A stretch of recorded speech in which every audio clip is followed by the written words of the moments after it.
I've been hauling freight across this godforsaken country for over 20 years now, from the icy ridges of Montana to the sun-baked wastelands of Arizona. And if there's one thing this life teaches you, it's that the road remembers. Every mile, every scream, every secret. Folks like to romanticize Route 66, the Mother Road, they call it. Neon signs, greasy diners, snapshots of a bygone America. But they don't talk about the dead spaces between towns. They don't talk about the stretches where the radio dies, where the air thickens like syrup, where something watches. That stretch between Flagstaff and Kingman. Yeah, that's where this happened. A section locals don't even like to mention after dark. They call it the Hollow Stretch. I never paid much attention to folklore, until it paid attention to me. It started on a late October night. Sky pitch black, not a star in sight. I was running a load of copper wire out of Albuquerque, heading west. The dispatcher told me to haul ass. Deadline was tight, but honestly, I just wanted the miles. Miles meant money. Miles kept me from thinking about other things. Somewhere past Seligman, my CB started acting up. Static. Loud, irregular bursts. At first, I figured it was just the usual, weak signals, solar interference, maybe some kid messing around on Channel 19. But then I heard it. Help, a voice. Cracked. Thin. Not broadcast. Whispered, as if it was inside the cab. I spun around. Cab was empty. Of course it was. But that sound. He's hollow, don't. It cut off. Goosebumps crawled up my arms. I flipped the CB off. Thought maybe fatigue was messing with me. I'd been driving 14 hours straight. Bad idea even for a guy like me. But the air shifted. If you've ever driven long hauls, you know when the road feels wrong. Like it bends not just in space, but in meaning. Like the world thins out. That's what it felt like. The hum of the tires changed. Lower. Deeper. Like something beneath the asphalt was breathing. Then the fog rolled in. Thick. Unnatural. You don't get fog like that in the Arizona desert. Not unless the universe decides to spit on the rules. Headlights barely cut 5 feet ahead. I slowed to 30. Hazards on. I gripped the wheel so tight my knuckles went numb. Then I saw him. Standing in the middle of the damn road. A man. Tall. Thin. Not moving. Wearing what looked like an old highway worker's vest. Faded orange, streaked with something dark. His head tilted slightly, like he was listening for something. No flashlight. No car. No reason to be there. I leaned on the air horn. No reaction. I swerved left, ready to roll right past him. But as I passed, I looked. I shouldn't have looked. His face wasn't there. Not mutilated. Not injured. Just hollow. Empty. A perfect, smooth, skin-colored void where features should be. No eyes. No mouth. No nose. Just blank. I floored it. Tires screamed. The Freightliner shuddered as I climbed speed, praying to anything that would listen. Then, bam. Something hit the side of the cab. Hard. I fishtailed, hands fighting the wheel. And then silence. The fog was gone. Just like that. Like someone flipped a switch. I pulled over. Heart pounding. Threw the door open. Walked the length of the rig. Nothing. No dent. No scratch. Nothing on the asphalt. Except a footprint. Pressed into the cracked highway shoulder. Not a normal footprint. It was deeper than any shoe could make. Like the asphalt softened for it. The edges warped, melted. And inside the print, a perfect, clean circle. Hollow. Dead center. I stepped back. Climbed in. Locked every damn latch. Sat there. Breathing. Trying to convince myself I was just tired. Just hallucinating. But the CB flicked back on. I swear to God. I hadn't touched it. He follows. When you see him, you're marked. Static. Then another voice. Different. Rougher. Older. Breaker. Breaker. Driver. If you're out near mile marker 236, get off the road. Get off the damn road. If you see him, it's already too late. I grabbed the mic, hands shaking. Who the hell is this? Silence. I scanned the shoulder. Blackness. Then headlights, in the distance, coming fast. Too fast. High beams blinding. No shape. Just light. Pure, searing white. And the road started shaking. Not like an earthquake. Different. Rhythmic. Pulsing. Like footsteps. Big ones. I jammed the rig into gear. Slammed the pedal. The engine howled, turbo whining. I didn't care if I blew the damn pistons through the hood. The lights behind didn't follow, but the CB crackled one more time before it died completely. He was hollow. Now you are? I didn't stop driving. Not for fuel, not for food, not even to breathe right. I just kept that rig rolling. West like hell itself was nipping at my heels. The stretch past Kingman should have felt like salvation. I knew the area, knew the exits, knew the safe stops. But nothing about that night felt safe. The CB stayed dead. No static, no signal, just silent, like the airwaves themselves had been cut. Even the radio stations, all dead air. No music, no voices, not even the weak bleed of AM channels that normally push through the night. That's when I noticed something else. The world was wrong. You drive enough night miles, you start noticing the little patterns. How the stars shift overhead, how the moon arcs, how the wind hums through different landscapes. But there were no stars now. No moon. The sky wasn't black, it was empty. Just a void, like someone had scraped the heavens clean. And the road wasn't quite the road anymore. The lines were faded. Cracks where there shouldn't be cracks. Asphalt rippling, pulsing, as if the earth itself was breathing under my tires. Every few seconds, the headlights would catch shapes. Fleeting. On the shoulder. Just outside the beam. Too quick to focus. Too wrong to ignore. Figures. Tall. Thin. Some bent at odd angles. Others standing perfectly still, like silhouettes carved out of darker shadow. Always watching. Never moving, unless I wasn't looking. And the worst part, I knew I was still on Route 66. I knew it. The mileage signs were still there. Kingman 35 miles. But the signs were rotted. Rusted. Bent. Like they'd been standing for 100 years longer than they should have. The green faded to near black. The lettering half gone. I checked my GPS dead. Just a spinning wheel. No signal. No map. Then the lights appeared again. Not headlights. Not tail lights. Something else. A faint, pulsing glow up ahead, middle of the road. Like fire, but colder. Pale blue. Flickering in a rhythm that didn't match anything natural. As I got closer, it took shape. A sign. Handmade. Slab of wood, nailed to two crooked posts, right in the center of the damn highway. Painted in jagged, dripping letters, turn around. I didn't. Not because I was brave. Not because I was stupid. But because behind me the fog was back. Rolling in like a tide. Blacker than the sky.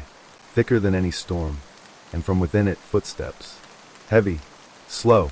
The kind that don't echo because the sound is too dense. The kind that you feel in your spine before you ever hear them with your ears. I pressed harder on the pedal. RPM screaming. But the road, it wasn't right. It felt longer. Like it was stretching beneath me. For every mile the odometer ticked, it felt like I was crawling inches. And then, the world broke. No warning. No sound. Just sudden. Like flipping a light switch. 1 second I was barreling down that warped stretch of 66. The next, I was somewhere else. Same truck. Same cab. Same hands on the wheel. But the highway gone. Replaced by dirt. Gravel. A narrow, broken path lined with twisted fence posts and sagging barbed wire. No sign of pavement. No lights. The only thing ahead was a bridge. Old. Wood. Rotted. Covered in moss that shouldn't exist in the desert. The beams sagged, boards missing. Water below, except it wasn't water. It was black. So black it reflected nothing. Like looking into the mouth of something vast and alive. I hit the brakes. Hard. Tires locked. The rig slid, fish-tailed, but stopped just short of the bridge. I sat there, hands shaking, breath ragged. Then, the knock, right on the driver's side door. A single hollow thud. Not flesh, not fist. Something heavier. Something empty. I didn't look. I couldn't look. I stared straight ahead. Then the knock came again. This time passenger side. Then behind. On the trailer doors. Then all at once pounding. Surrounding. Dozens. No. Hundreds. I clamped my hands over my ears. It didn't help. The sound wasn't just noise, it was inside. Inside my bones. Inside my teeth. Inside my skull. Then it stopped. Silence. Except for breathing. But not mine. Deep. Hollow. Ragged. Like lungs that hadn't breathed air in centuries were forcing themselves to remember how. And then the voice. Not through the CB. Not through the air. But inside. Inside my head. You saw. You shouldn't have seen. The hollow never lets go. I turned. I didn't want to. Every fiber in me screamed not to. But something forced it. Standing at the foot of the rig, right by the bridge, was the figure. Tall. Thin. Face still gone. Still just that smooth, flesh-colored nothingness. But now there were others. Behind him. Lining the fence. Filling the bridge. Dozens. Maybe more. All identical. All featureless. And they were moving closer. Step by step. No rush. No panic. Like they knew I wasn't going anywhere. The engine stalled. Dead. Lights out. Power drained. Every system. Gone. I fumbled for the door. Yanked it. Locked. Other side locked. Tried the window crank. Jammed. Then, one of them placed a hand on the hood. The metal buckled beneath it, not like weight. Like decay. The paint peeled, the chrome blistered, the steel rusted instantly where the fingers touched. I panicked. Slammed every button. Punched the dash. Nothing. Then the CB flickered. Just enough. A whisper. Mile marker 236. It wasn't a voice this time. Not a warning. Not a cry for help.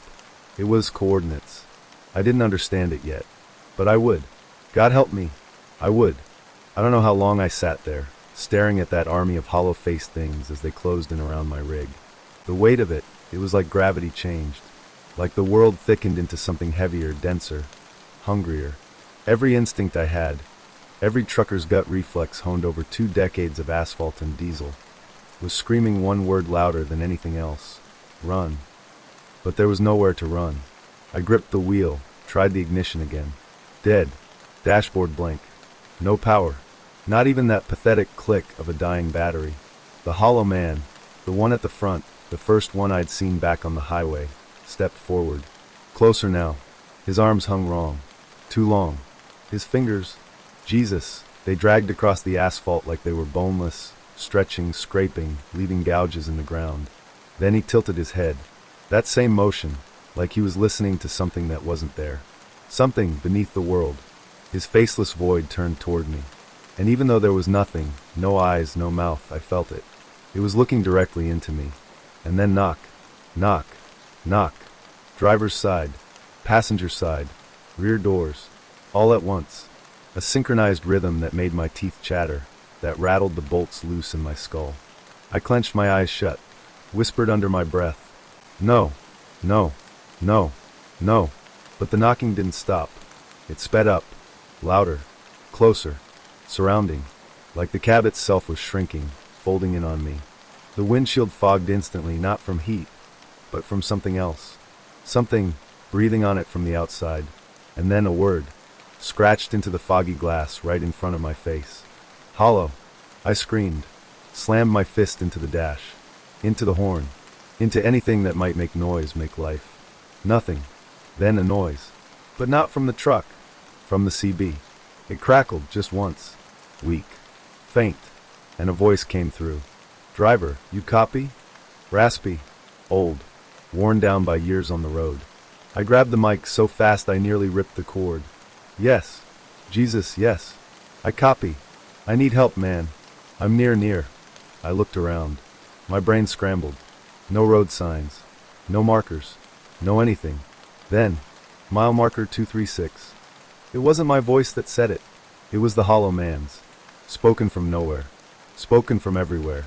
The other voice on the CB paused. Then low. Calm. Dead serious.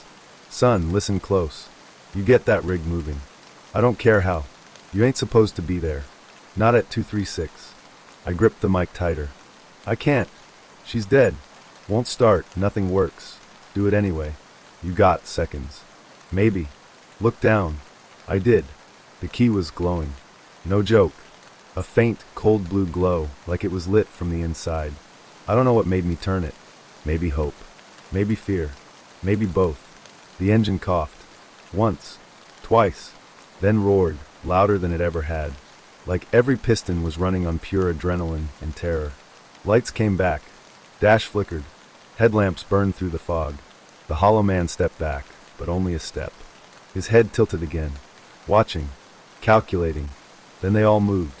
Not toward me, but toward the bridge. One by one they walked into it. Onto it. Into the water. No splash. No ripple. Just gone. Like the black surface swallowed them whole. All except him. The first one. The hollow man. He stood at the center of the bridge. Staring. Faceless. Silent. And as I threw the rig into gear, tires spitting gravel, engine screaming for mercy, he raised his arm. Slow. Deliberate. And pointed. Right at me. As the truck lunged forward, something cracked. Not the road. Not the tires. Not the bridge. The sky. A sound like glass splintering echoed from above. I looked up and saw it. Hairline fractures. All across the sky. Like someone had dropped a marble pane over the world, and now it was breaking. And through those cracks, something looked back. I didn't wait to see what. Pedal flat to the floor. Tires screamed. Gravel flew. I hit the shoulder, swung wide, bounced over ditches, didn't care. As long as it was away. The CB came alive again. You're not clear yet. Listen, mile marker 236. It's not a place. Not anymore. It's a fracture. A scar. Been there since. Hell, longer than the road. Longer than anything with a name. My hands shook. I white-knuckled the wheel. What the hell is it? Who the hell are you? Silence. Then, you've seen him now. You're marked. You don't shake the hollow. Ever. But maybe you can outrun him. For a while. I looked in the mirrors. The fog was chasing me. Not rolling. Not drifting. Chasing. Like fingers of smoke clawing toward the truck. Faster. Faster. I jammed the gear shift. Hit 70. 80, 90. Didn't care. Redlined every inch. The voice came again, lower now. Urgent. There's one place. Only one. An old truck stop. Mile marker 241. Get there. If you make it, maybe they can hold him back. For a while. I swallowed. Who's they? The voice didn't answer. But I knew. Somewhere deep in the marrow of me I knew. Not people. Not anymore. Something older. Something the hollow fears. If anything like that even exists. The fog was nearly at my back bumper. The cracks in the sky spread wider. The air itself warped, like heat mirages, but cold, bone-deep cold. Then the headlights hit something, a sign. Bent. Rusted. Hanging by one bolt. Mile 241, last stop gas and diner. I grinned. Or maybe I screamed. Hard to tell. Either way, I turned the wheel. Hard. Toward it. I don't even remember how the truck held together. God knows it shouldn't have. Turbo whining, engine screaming on the edge of seizure, tires eating up broken asphalt like the laws of physics stopped applying 2 miles ago. But I made the turn. Barely. The rig skidded, rear tires fishtailing into gravel as I swung onto the access road. Headlights cut through the fog, just barely. And then there it was. The sign flickered. Half the neon dead, half sputtering. Letters missing. What was left read. LAT stop, AS and BIN. And behind it, a building, if you could even call it that. Sagging roof. Walls patched with tin, plywood, God knows what else. A canopy hung crooked over 2 ancient gas pumps, the kind with spinning number dials, not digital. One of them had a plastic bag duct taped over the nozzle. The diner itself was a squat box of stained concrete and warped siding. A crooked red door hung open, just enough to catch the wind. Windows were smeared with grime so thick they looked painted over. And parked out front, 3 rigs, all older than mine. Way older. One a 72 Peterbilt, sun-bleached and missing half its grille. Another a Kenworth cab-over with rust crawling up every inch. The third looked like it hadn't moved since Reagan was president. But they were real. Solid. Physical. Proof I wasn't losing my damn mind. At least, that's what I thought. I slammed the brakes. The rig jolted, tires screaming. Killed the engine. Didn't even bother locking the doors. What the hell would that do anyway? As I stepped out, the fog hit the edge of the lot and stopped. Dead. Like an invisible wall held it back. Fingers of black smoke curled against the boundary, clawing, scratching, but never crossing. And inside it, far back, barely visible, the hollow man stood. Watching. Waiting. His head tilted. Always that tilt. Like he was listening to something none of us could hear. But he didn't move forward. Not one step. Not here. I stumbled toward the diner. Feet heavy. Knees trembling. Every muscle screaming to get inside before whatever held him back changed its mind. The bell over the door didn't ring when I pushed it open. Just creaked. Inside. It was warm. Too warm. Like stepping into a sauna. A pressure in the air, heavy as wet concrete. The lights worked, but just barely. Fluorescents flickered, buzzing like a nest of angry wasps. Vinyl booths lined the walls. Torn, stuffing spilling out. A counter ran the length of the left side, behind it a kitchen window with a metal pass-through tray. And people. Sort of. 5 of them. Scattered between the booths and counter stools. All truckers. Or had been. Every one of them looked wrong. Skin too pale. Eyes sunken, ringed with bruises. One guy had hands that shook constantly, even when clenched into fists. Another, a woman in a faded leather jacket, sat perfectly still. Didn't blink. Didn't breathe. Just stared at the Formica table. And behind the counter, a man. Old. Older than old. Skin like leather left in the sun too long. Beard white, wiry, tangled down to his chest. Eyes sharp, too sharp. Blue so pale they were almost silver. He didn't look surprised to see me. Didn't look up. Just polished a cracked coffee mug with a rag that probably hadn't been washed since the Nixon era. Then, without looking, he spoke. Took you long enough. My throat locked. Took me a second to force words out. What the hell is this place? He finally looked up. Met my eyes. Last stop. He shrugged. Name's right there on the sign. I glanced over my shoulder. The fog still pressed against the edge of the lot. The hollow man still standing in the black, patient. Too patient. What is that thing? I barked, pointing out the window. Why's it following me? The old man snorted. Set the mug down. Ain't following you, son. You found him. What the hell does that mean? He sighed. Turned. Poured coffee into the mug. Black as oil. Slid it across the counter to me. It means you rolled the dice on a road you shouldn't have.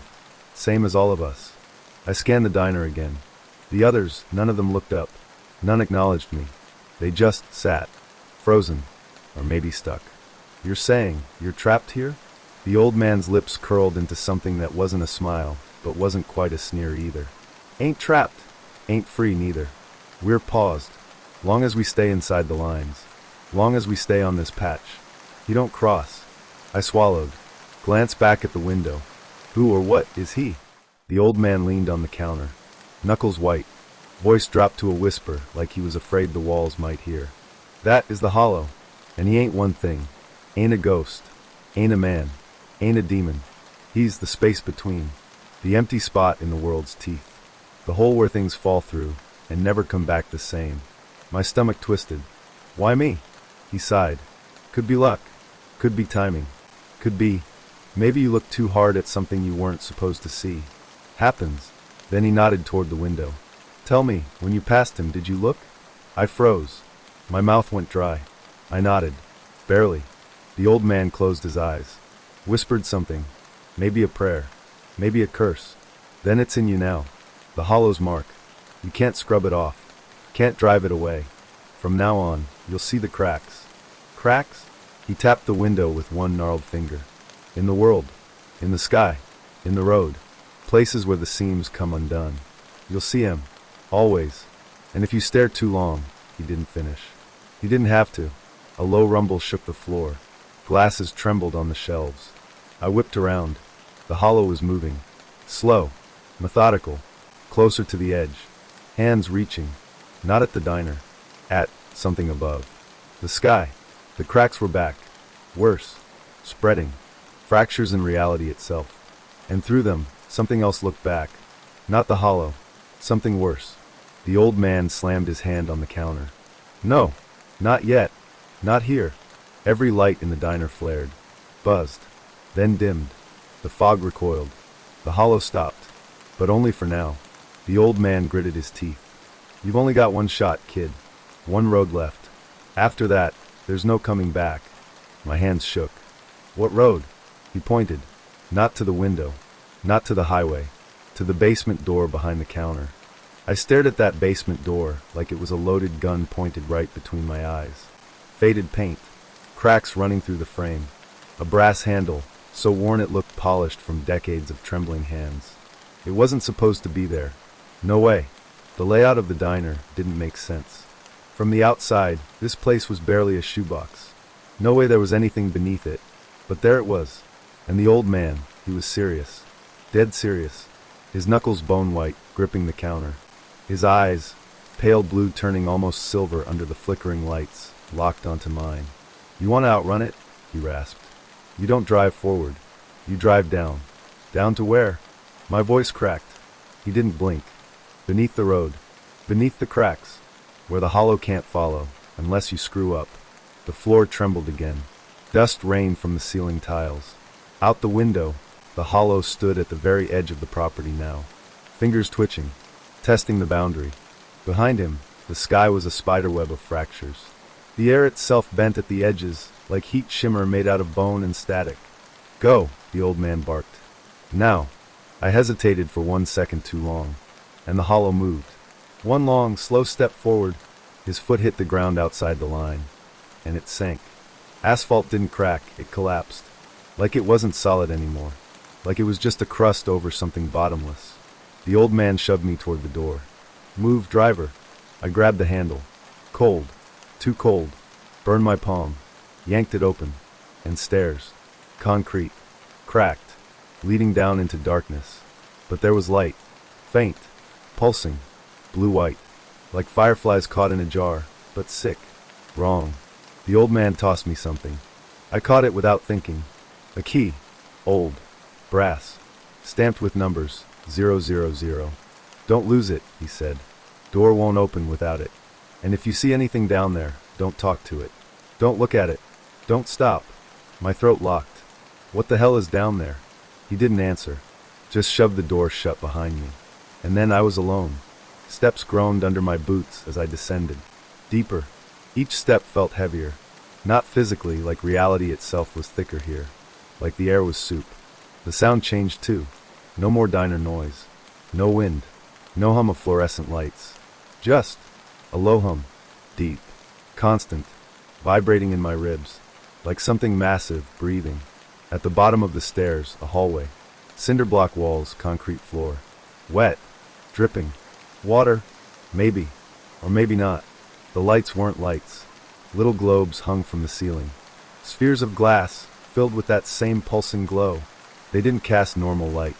More like shadowless illumination. Everything looked flat under it. Depth didn't exist. And on the walls, signs. Painted directly onto the cinder blocks. No stopping. No eye contact. Stay in your lane. If you hear it, it's too late. My boots echoed as I walked. The hum grew louder. And then, I heard it. A horn. Low. Long echoing from far ahead. Not a truck horn. Deeper. Older. Like a foghorn from a ship that shouldn't exist. Then headlights. Not mine. Something came down the tunnel toward me. Fast. I dove to the side. Flattened against the wall. A rig barreled past, or something shaped like a rig. But wrong. Too long. Too many wheels. Cab stretched into something organic. Steel rippling like muscle. Pipes like bone. Inside the cab, something sat behind the wheel. Tall.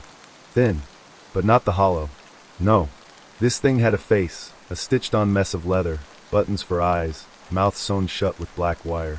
It didn't look at me. Thank God. The rig vanished into the dark ahead. I pushed on. Faster. Then a fork. Left, a sign that read short haul, risk unknown. Right, long haul, safer. I didn't hesitate. Turned right. Safer didn't mean safe. The tunnel curved. Walls cracked. Floor buckled. And then, I hit it. A gate. Massive. Rusted. Chains across it. A lock the size of my head. The key. I jammed it in. Turned. The lock screamed. Metal grinding against metal. The gate swung open. And beyond it, a highway. But not our highway. Miles of asphalt suspended over. Nothing. Just black. Stars below, not above. Roads twisting in impossible shapes. Overpasses looping through space like Escher paintings. And trucks. Hundreds of them. Driving. Merging. Peeling off into exits that led into thin air. I stepped onto the asphalt. The hum was deafening now. And then a sign. Floating. Glowing. Route 0, keep moving. My feet carried me forward. Tires screeched nearby, rigs passing inches from me. Some normal. Some not. Some made of chrome and steel. Others of bone. Flesh. Veins running down fuel lines. A cab door flew open ahead.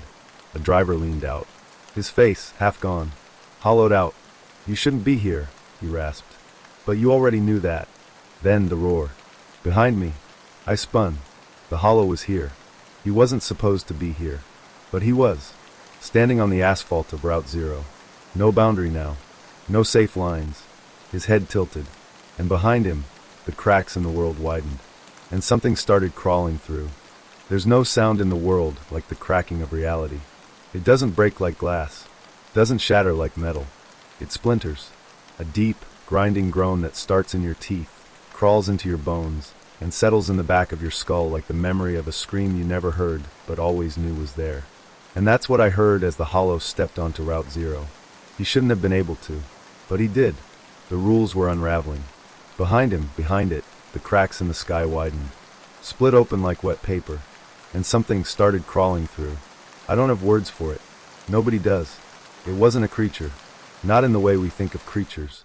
It was shape, movement, hunger, a billion limbs that weren't limbs, a mouth that wasn't a mouth, a body made of space between things.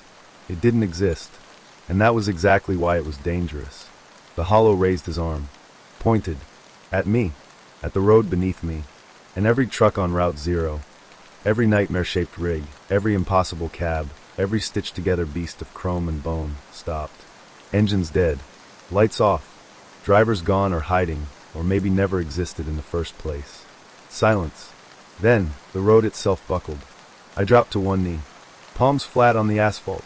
It pulsed, like a heartbeat, like a lung, like something alive and starving.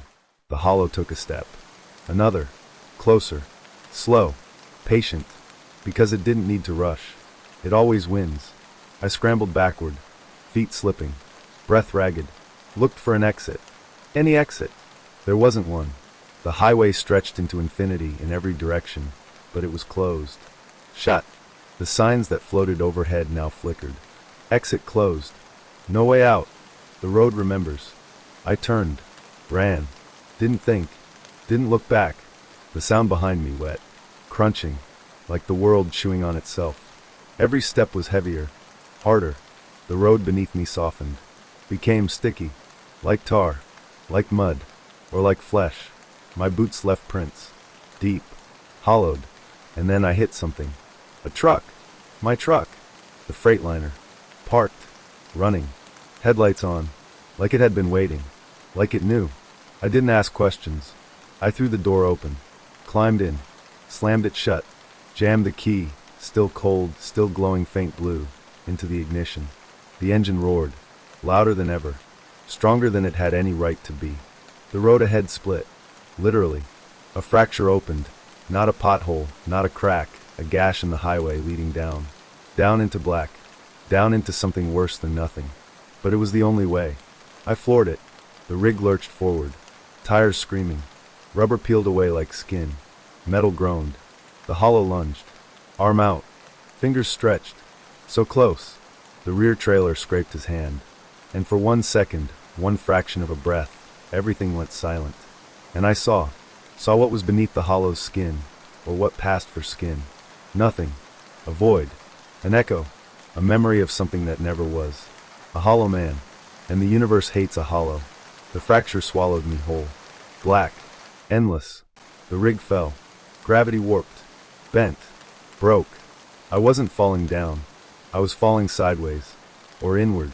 Or through. The mirrors shattered. The windshield buckled. Panels peeled away. And then light. Blinding. Not white. Not warm. Cold. Blue. Sharp. Like the inside of a welder's torch turned into air. The truck slammed down. Tires hit pavement. Pavement. Real pavement. I skidded. Fishtailed. Corrected. And the world was back. I was on Route 66. The real one. Mile marker. 237. I slammed the brakes. Sat there. Breathing. Shaking. Alive. Outside nothing. No fog. No hollow. No cracks in the sky. Just desert. Stars. The faint glow of Kingman on the horizon. It was over. Or, I thought it was. Until I checked the dashboard. The odometer. It was wrong. It didn't show miles. It showed zeros. 0, and it wouldn't change, no matter how far I drove. And the mirror. I hadn't noticed it until now. In the passenger side mirror, a shape. Small, faint, but there, a figure, standing, head tilted, watching, waiting. The hollow man doesn't follow, he rides. That was today's story. If you made it this far, let me know what you thought in the comments. Also, tell me if you've ever heard of anything similar happening near where you live. Don't forget to subscribe to the channel. There are plenty more chilling stories coming your way. Thanks for watching, and see you in the next video.